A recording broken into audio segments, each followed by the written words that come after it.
Hi everyone, my name is Sumayah and today we're going to be making a British classic, a Victoria sponge. I'm a first year dental student here at Liverpool Uni and I was a recent contestant on the Great British Bake Off, which is absolutely crazy to even say. So I'm just excited to get baking. I was quite nervous going into dental school because obviously it's quite a hardcore course. I was expecting it to be really full on, but so far, I mean, this might be my final last words, it's been all right. But so far, I've made some really good friends and the course is really enjoyable. So yeah, it's been really good and I hope it stays that way. I mean, most of my friends, we all do love to bake, and I've done a few sessions with the Baking Society, which is so much fun. And it's nice just to have a community where we all have the same interests. Because I feel like baking is such, it's a hobby where if you like it, you have like other things in common too, like your brain might work in the same way. So it's been really nice. Okay, one thing I love about Liverpool is just the amount of bakeries and cafes on your doorstep. So one of my favourite spots in Liverpool is margarine, and there's an amazing bakery there called Munco's, and they do the most amazing laminated pastries and coffee. It's just fabulous. My dream would be to open like a bakery like that one day, even though I'm studying dentistry. It's a good business model. I'll rot people's teeth and then fix them. That's a joke. My time at uni in 3 words would be unexpected, hardcore, and lovely. I think it's been way more nice than I ever anticipated, So I started baking seriously when I was 12 years old, but I guess my whole life I've kind of been drawn to baking. I remember in primary school, a lot of my friends used to bake. I used to go to their houses and their mums would make the most delicious cakes ever, and I would get really jealous because my mum couldn't bake like that. So I used to go home and research all the recipes and try and make it myself. But it wasn't like an intentional thing. I just kind of woke up one day and knew how to do it. I mean, the reason I bake, I think, would be because it's such a good creative outlet for me. I'm a very artistic person, and throughout my life, I've had like multiple hobbies, but I end up ditching them after a while because I get bored. But baking has always stayed with me. I can never ever get bored of it. And I feel like when I bake, everything else is just quiet and I can just focus on the task at hand. And if the worst thing that can happen is like a cake collapsing, then my problems aren't that bad, are they? My signature bake, I wouldn't really have a signature bake per se. I more have like signature flavors where if I made something, you could probably tell I made it. One, because it would be decorated really elaborately. Lots of florals. People have described my baking style as kind of romantic and vintage and lyrical, which is way better than I could ever describe it. So that's really nice to hear. And my flavors I tend to gravitate towards are like spiced, autumnal, toasty flavors. Don't really have a baking inspiration per se. I'm kind of just inspired by different people, different art styles. And the only thing I want to improve on is my past self. I feel like if you look up to people too much, you can kind of like get lost in it and forget what your personal goals are. Like, cringe, that sounds cringe, be yourself, but it is true. I think my style inspiration for baking would be Art Nouveau and very floral, nature inspired, like William Morris. I have so many William Morris books where I can just flick through all the designs and I get so much inspiration. Actually, a pastry chef I do look up to quite a lot is Amaury Grichon. His creations are absolutely amazing. He can make like an entire arcade out of chocolate and it'll be functional and work. I wish I had that talent one day. I hope so. My approach to baking has definitely changed since being on Bake Off. I'm a lot more intentional about it. So now I document every single one of my recipes. So I'll have a whole Word document, I'll plan it and write it and then execute the recipe. Whereas before it'd be a lot more just spontaneous. But now I realise the importance of making sure you label every single step, because now people are asking me for recipes, so I feel like it's just good to have it already there. So one thing I'd want to learn how to bake better is definitely bread, because I feel like it's very high stakes. It's a day's work, and if you mess it up, then you essentially wasted a whole weekend. But on Instagram, I've seen some really pretty loaves with like butterflies and flowers painted on, and it just looks amazing. So I'd love to be able to do that one day. Oh my God, I would love to open a bakery one day, and I would probably name it either Sumayah Bakes. That's so basic, but I feel like I want my name attached. Or I'd probably name it after my pets. So maybe Reuben. I love Reuben, my rabbit. I'd name it after him. Reuben's Bakery.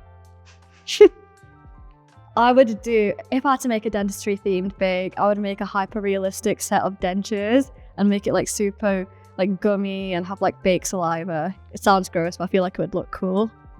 The first thing I ever baked, I can't really attribute it to a specific event, but I used to start off by making those ready-made cupcake kits, and they would have like characters like Dora the Explorer, and it'd be a horrible, horrible, dry, flavourless batter, but that's where I got my start from.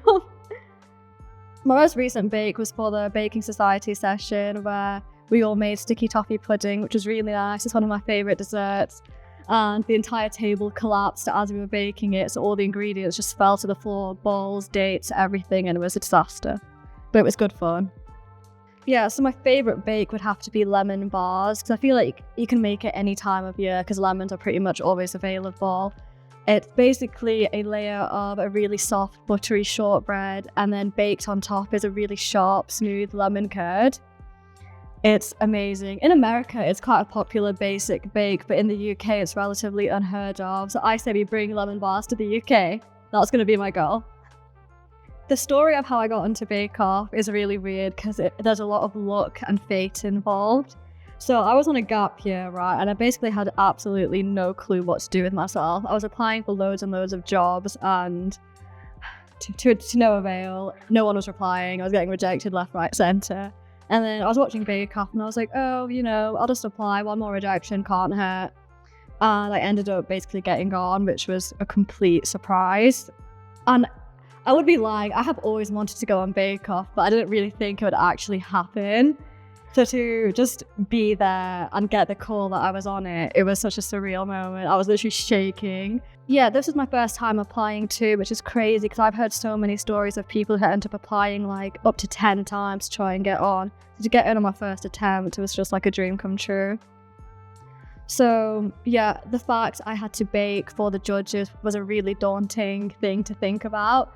I would literally be up at night and would be like, oh my God, like I'm gonna have to be in the tent. How am I gonna locate the spoons? How am I gonna on the oven? I don't know. I was overthinking everything, but honestly, being there was so much fun and best time of my life. So when we first got to the Bake Off tent in our little minivan, you could see like the white peaks in the distance, which was quite a surreal moment. But actually stepping in, it was a bit underwhelming, I can't lie. It's a lot smaller and flimsy in real life, but just seeing all the little set designs and all the details, everyone stole something from set. Like I stole a thermometer, I know people who stole bowls, jars, glasses, because it's just so pretty. And the amount of people they can fit in that tiny tent is crazy. There's at least 30 people walking between us while we're filming at all times, like cats and dogs running in and out. It's a great experience. I feel like the most challenging part of the show was definitely the time limits. Before Bake Off, I would spend at least 3 days on a single bake, but then I had to go from spending 3 days on a cake to spending 4 hours on like a tiered one.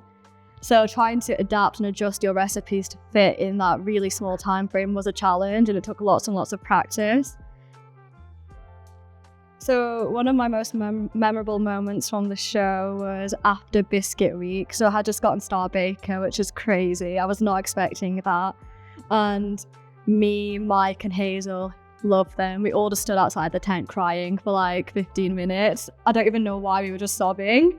I feel like it was such a big life change. We'd just been thrown to this random environment in a tent, and it was like our 5th day together or something.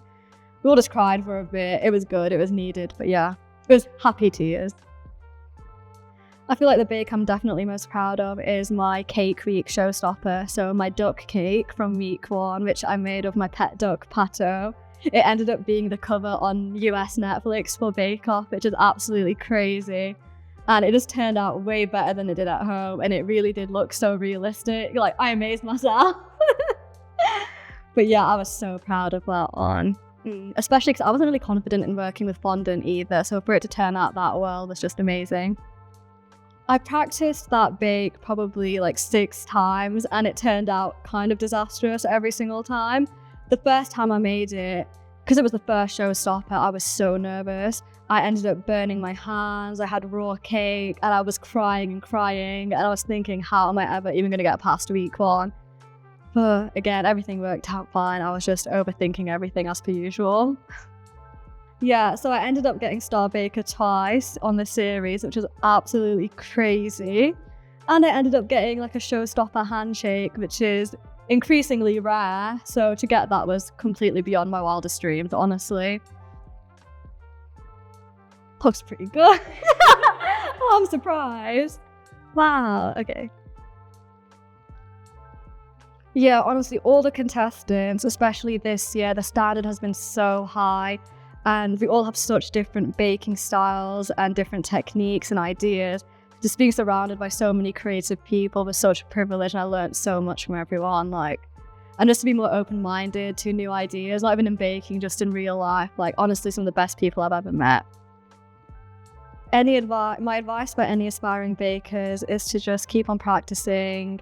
Don't be afraid to try different baking styles and ideas, and just keep on expanding your baking repertoire. Try loads and loads of new things: patisserie, bread, pastry, cakes, biscuits.